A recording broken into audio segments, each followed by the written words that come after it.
capítulo de número 5.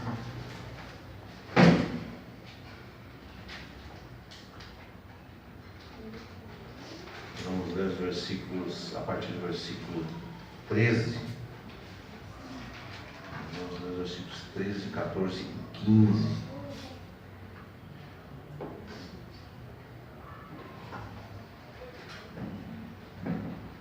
Carta de Paulo aos Gálatas, capítulo 5, versículos de número 13, 14 e 15. Porque vós, irmãos, fostes chamados à liberdade. Não useis então da liberdade para dar ocasião à carne, mas servi-vos uns aos outros pelo amor. Que toda a lei se cumpre numa só palavra, nesta: amarás ao teu próximo como a ti mesmo.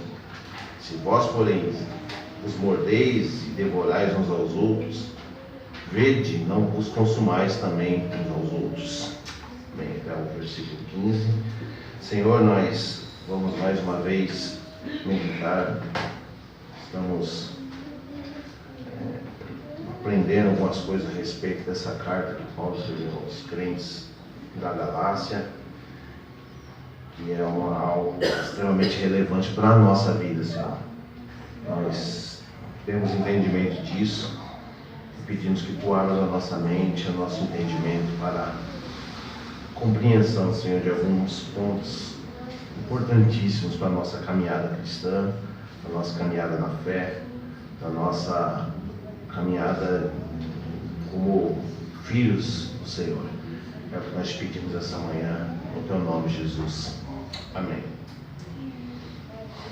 Queridos, acredito que a gente não tem muita dificuldade em entender os grandes temas do cristianismo, da fé cristã. Aprender a falar sobre Deus, sobre salvação, falar sobre o Espírito Santo, falar sobre Jesus, falar sobre salvação pela graça. Eu acho que, entre outros temas, a gente não tem muita dificuldade da gente elaborar pensamentos, entendimento. Qualquer pessoa que aqui da nossa comunidade poderia se muito bem vir aqui trazer alguma reflexão a respeito dos grandes temas do cristianismo. Eu, Uli, as meninas, o Kézio, o João, qualquer pessoa poderia vir aqui trazer uma reflexão sobre os grandes temas do cristianismo, e nós não teríamos problema de compreensão. Eu acredito que os grandes pontos de interrogação nosso está relacionado a como conectar, ou como a gente faz essa conexão desses grandes temas à nossa vida, no nosso trabalho, nossas perdas na vida. Como é que se faz uma conexão desses grandes temas a um pai que está indo a um velório do seu filho, perde o filho prematuramente? Como é que a gente faz a conexão desses grandes temas a das nossas crises existenciais, né? Nos nossos relacionamentos, nos relacionamentos conjugais, nas crises dos relacionamentos conjugais? Como é que a gente pega esses grandes temas do cristianismo e se coloca em pauta, em voga na nossa vida? Eu acho que talvez seja essa uma das grandes preocupações, os grandes pontos de interrogação da nossa vida na caminhada, né? Os grandes temas da nossa fé vêm fazer parte da nossa vida. Eu acho que era essa também a preocupação do apóstolo Paulo, né? concernente aqui aos seus leitores, especificamente aqui aos crentes da Galácia, e essa carta que chega depois de anos às nossas mãos. Ele volta a tocar num assunto extremamente relevante aqui nesse livro, nessa carta, que é a questão da liberdade. E só que no capítulo 5 ele vai falar 2 vezes dessa questão. No capítulo 5, versículo 1, ele fala: estais, pois, firmes na liberdade com que Cristo nos libertou, e não nos torneis a meter debaixo de jugo de servidão. E aqui no versículo 13 ele vai falar novamente: porque vós, irmãos, fostes chamados à liberdade. Não useis então da liberdade para dar ocasião à carne, mas servi-vos uns aos outros pelo amor. Quando ele fala sobre essa ideia de liberdade, o que Paulo quer dizer? Né? Ele quer trazer para nós uma consciência de que a fé cristã é uma fé que nos liberta. E ela nos liberta, primeiramente, uma liberdade, ela nos dá uma liberdade ética. Significa ter uma liberdade ética, uma liberdade de escolha. De escolher. De dizer sim. A liberdade que você, diante de um quadro, você dizer sim, você dizer não, você dizer eu quero, você dizer assim, não, isso aqui é bom para mim. É uma liberdade moral que a fé cristã nos traz. E além disso, ele traz também que nós somos espiritualmente livres. E quando ele bate nesse assunto, ele quer dizer que não adianta a gente tratar dos grandes assuntos da nossa caminhada, da nossa fé, se nós não somos verdadeiramente livres. Se nós ainda estamos presos. Presos ao quê? Presos à culpa. Uma grande quantidade de pessoas que não conseguem lidar com a culpa, mesmo dentro da igreja, ainda se sentem culpadas de alguma coisa, presas ao ódio, um sentimento de vingança, presos a ressentimentos, presos a vícios.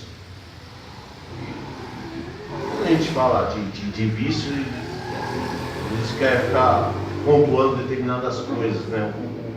O cristianismo, ele combate, ele é contra os vícios. Por exemplo, o cigarro, o vício da nicotina. O cristianismo, ele combate isso, não é porque somente ele é destrutivo à saúde humana. Só por isso já seria suficiente.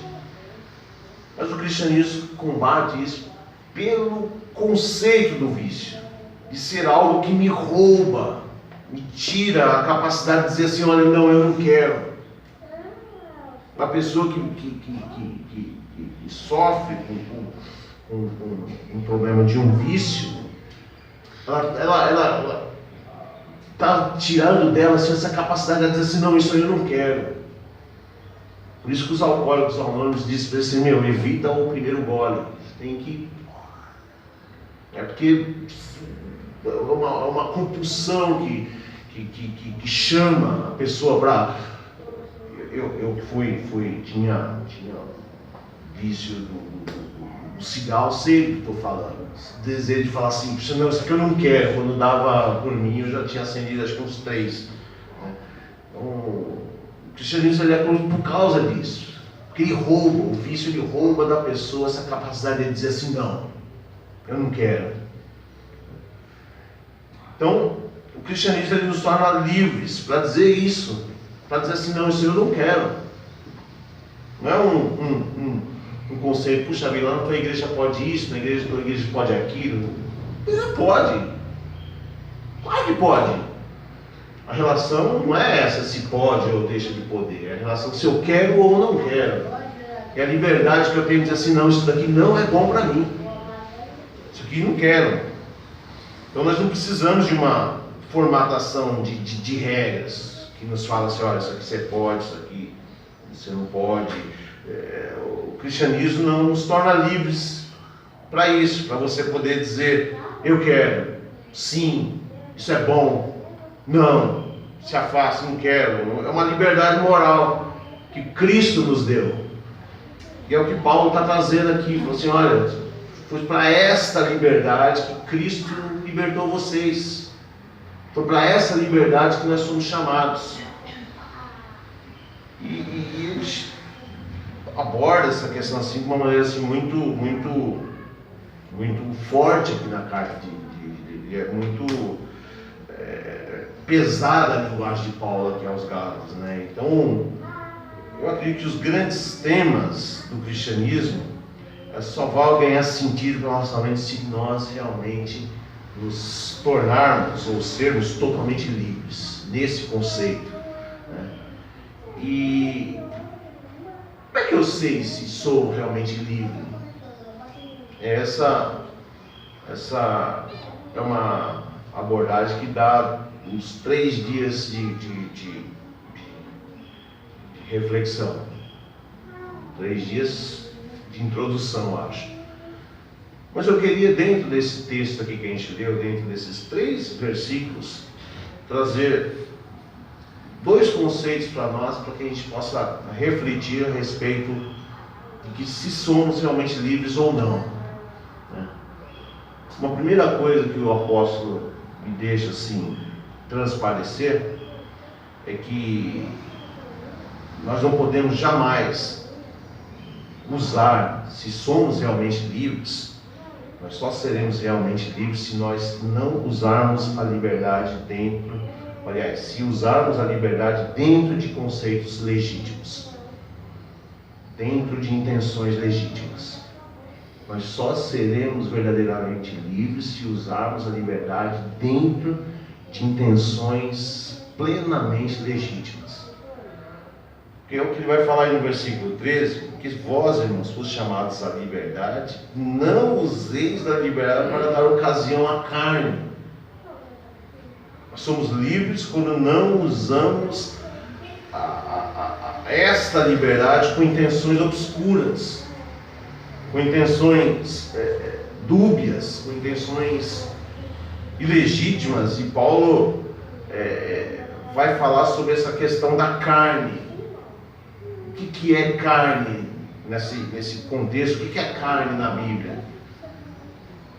Carne é o nosso churrasco que nós fazemos no último fim de semana. Carne é essa parte que reveste o corpo. Não é isso que a Bíblia aborda. Carne está falando sobre os meus apetites. Não fala carne, está falando dessa natureza de desejos que muitas vezes são mais fortes que esse meu desejo de dizer não. Quando a Bíblia fala assim, olha, não dá ocasião à carne, está dizendo sobre esses apetites nossos, esses anseios, esses desejos que nós temos que nos rouba dessa capacidade de dizer assim, não, eu não quero. Não, isso aqui, para mim, não. E Paulo vai nos mostrar que só seremos verdadeiramente livres quando não usarmos essa liberdade para cumprir os desejos desses nossos apetites. Porque quando a gente cumpre os desejos dos nossos apetites, a gente vai sair à caça de coisas para poder legitimar, a gente poder fazer autêntico aquilo, né? Uma pessoa que fala assim, não, que gosta de falar, um exemplo bem pobrezinho, mas pessoa que gosta de falar da vida dos outros, gosta de semear comentários da vida de outros, e aí ela Fala assim, não, mas a minha intenção de ficar comentando a vida do fulano é para ajudar ele. É para a gente orar junto. Quer dizer, ele destrói a vida da pessoa com uma intenção, aí busca uma intenção legítima, que era para orar. Então ele busca uma intenção legítima para justificar um apetite, um desejo, um anseio que ele tem. Uma pessoa que rouba a empresa, o camarada vai lá e rouba a empresa, é trabalhador e se sente, puxa, eu sou explorado aqui, esse meu patrão me explora, esse patrão ele não quer dizer, então já tem muito, eu vou lá e vou pegar, a trabalho com determinada coisa, eu vou lá pegar sei lá, uma matéria-prima aqui que eu vou reverter em dinheiro. Esse cara já tem muito, então eu vou cumprir a justiça, em nome da justiça, porque o que ele me paga não é justo. Então eu acho que não é justo, eu vou lá e pego para cumprir a justiça. Então, com anseio de sede de justiça, ele comete um ato da sua carne, do seu apetite. Então, toda vez que a pessoa busca fazer algo que em tese não presta, ele vai sair à caça de alguma coisa que autentique, em nome de alguma coisa, em nome da justiça, em nome do amor, em nome da fé, em nome desses grandes nomes do mundo evangélico hoje, usam muito bem isso, e em nome da fé, fala assim, olha, você tem que ter fé, ele mercantiliza, ele lucra, eles acumulam patrimônios gigantescos. E o Billy Graham vai falar um negócio que eu acho assim, interessantíssimo, vai dizer alguma coisa a respeito do pecado. O pecado não é só o uso daquilo que é corrupto, mas também o mau uso daquilo que é puro e bom. Pecado não é somente usar aquilo que é corrupto, é usar mal aquilo que é bom, aquilo que é de puro, aquilo que é de boa fama. Então a busca da justiça é boa, mas a maneira como se fará isso pode ser ruim. A fé, esses camaradas que exploram a fé das pessoas, ele fala da fé como uma coisa boa, mas a intenção dele é ruim. E Paulo vai dizer assim, olha, vocês só vão ser pessoas verdadeiramente livres se vocês usarem essa liberdade com intenções legítimas. Então, nós só seremos verdadeiramente livres se nós não usarmos esses dispositivos para escamotear as nossas fragilidades, os nossos erros, os nossos delitos. Então, nós só seremos verdadeiramente livres quando teremos tudo à nossa disposição. Quando você tiver tudo à sua disposição, absolutamente tudo, e você puder escolher aquilo que é bom e correto. Quando você tiver tudo, absolutamente tudo à sua disposição, e você simplesmente escolhe aquilo que é bom e correto, você se torna uma pessoa verdadeiramente livre. Peter Marshall é um pastor escocês.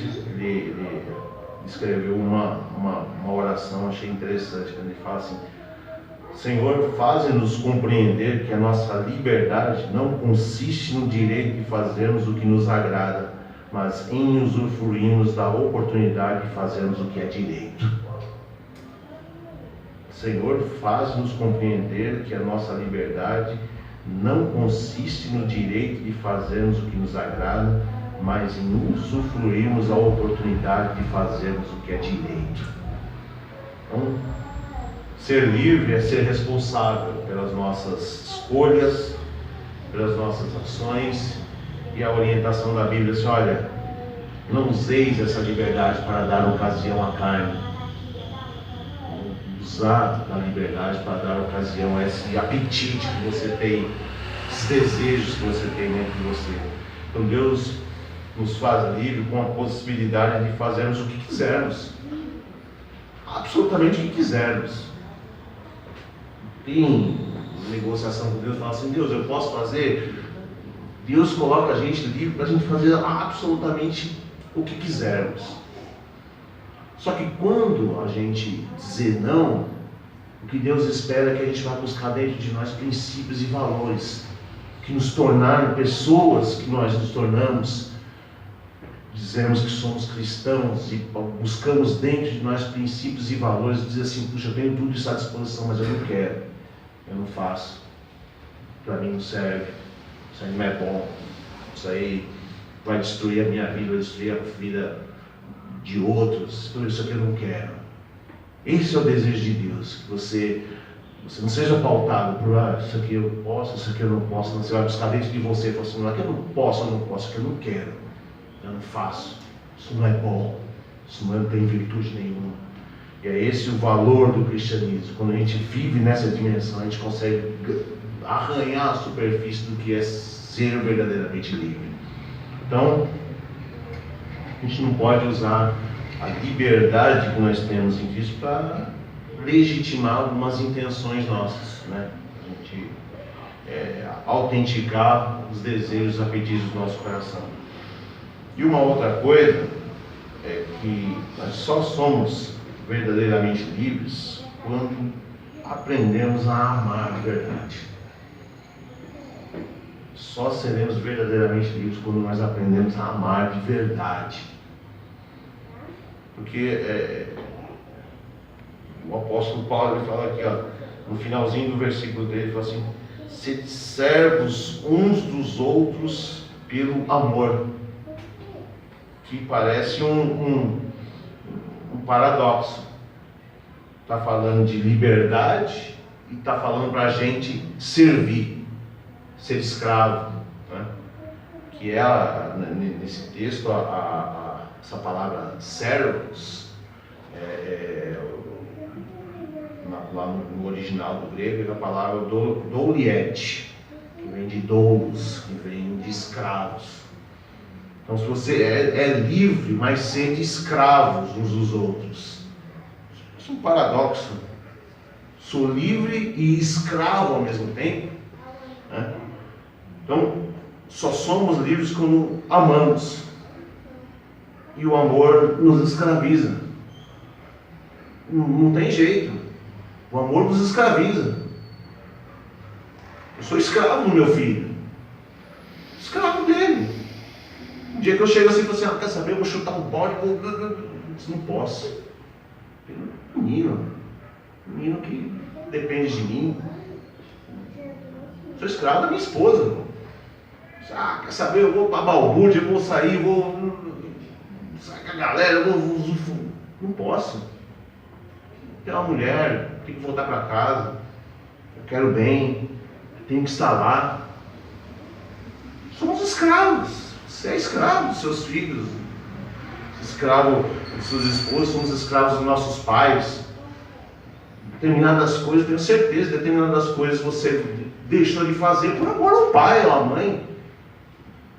Puxa, tinha coisas que eram muito atrativas, você falou assim, não, eu vou, eu quero, mas minha mãe, o que vai pensar? Meu pai me dedicou tanto e eu não vou. Não quero, não vou fazer. É legal, mas é bacana. Eu sei que é legal, é bacana. Meus olhos veem que é legal, mas isso aí vai trazer uma tristeza no coração da minha mãe que eu prefiro não. Eu prefiro não. Não vou. Escravo, o amor escraviza. Escravo dos nossos amigos. Somos escravos dos amigos. Você, eu, nós somos, por menores que nós sejamos uma sociedade gigantesca, mas nós somos modelo para alguém. Modelo para o filho, modelo para o sobrinho, para alguém. Você é modelo para alguém. E isso, por amor, não te escraviza. O amor te escraviza. E Paulo luta com a condição dos Gálatas, nesse contexto deles não serem escravos da lei novamente. Né? E ele vai mostrar que se existe algo a nos escravizar, isso são os outros, são as pessoas. o amor ao próximo, isso é uma coisa boa. Escravizar por amor ao próximo. Olha, se tiver que se escravizar em alguma coisa, se escravize pelo amor ao próximo. E isso aí é uma coisa boa. Ele mesmo mostra isso na sua carta aos Romanos, capítulo 13, versículo de número 8. A ninguém devais coisa alguma, a não ser o amor com que vos ameis uns aos outros. Porque quem ama aos outros, cumpre toda a lei. Então, Deus é amor. E Deus acaba se tornando preso ao amor que Ele tem por nós, a ponto de dar seu Filho a morrer por nós, para que a gente pudesse voltar para casa, virmos de volta para casa. Então Deus é amor. Tudo que tem nos escraviza, nos impulsiona a sermos pessoas que amam. Se nós somos realmente de Deus, nos tornamos escravos por esse amor. E isso nos impulsiona a ser pessoas que amam, que quer bem. E quem ama se torna livre. Mesmo escravo é alguma coisa, mas quem ama se torna livre, absolutamente livre. E conquista algo mais extraordinário de libertar o próximo, de libertar o outro. Então, isso é um feito extraordinário, que é amar. Amar simplesmente é colocar as necessidades do outro acima da sua. Se você consegue fazer isso, que foi o que Deus maravilhosamente fez, colocou as nossas necessidades acima dele mesmo, a ponto de morrer, a ponto de se dar. As nossas necessidades de voltar para casa, de estar de novo no convívio dele. Deus fez isso de uma maneira maravilhosa. Então, quando a gente consegue colocar as necessidades do outro acima da nossa, nós estamos plenamente amando. E quando a gente ama, nos tornamos livres, absolutamente livres. E esta é uma mensagem extraordinária que só o cristianismo tem, só a fé cristã tem, de dizer que quem ama se torna escravo do outro, mas se torna livre, absolutamente livre, para viver a vida de uma maneira mais linda, mais bela, sem cadeias, sem correntes, sem prisões, sem medo de isso aqui eu posso, não posso, nada disso. Vivemos livres, com princípios e valores que possam ser absolutamente suficientes a dizermos assim: isso aqui para mim é bom, isso aqui para mim é ruim, isso aqui para minha família é maravilhoso e eu quero, isso aqui vai destruir, não me atrai, não me apetece. É essa a condição que o cristianismo nos dá, essa é a condição que o Evangelho nos dá. Então, que Deus nos ajude a compreender um pouquinho o que significa essa questão de sermos livres nessa condição da fé cristã, para a gente viver o mais próximo daquilo que Deus quer que a gente viva. Senhor, nós te agradecemos pela preciosa e maravilhosa palavra e pedimos a tua ajuda na compreensão, para a gente levar para casa e a gente pensar e repensar algumas coisas da nossa vida, do nosso coração e pautarmos a nossa vida nessa condição de liberdade, Senhor. Pai, nos ajuda a amarmos a nós mesmos, amarmos ao próximo, amarmos a vida, da mesma ótica que o Senhor amou, a mesma percepção. E mesmo nessa dimensão do que o Senhor é infinito e nós somos finitos, nós possamos ter pelo menos a condição de compreensão daquilo que o Senhor deseja para a nossa vida e possamos amar como o Senhor verdadeiramente amou.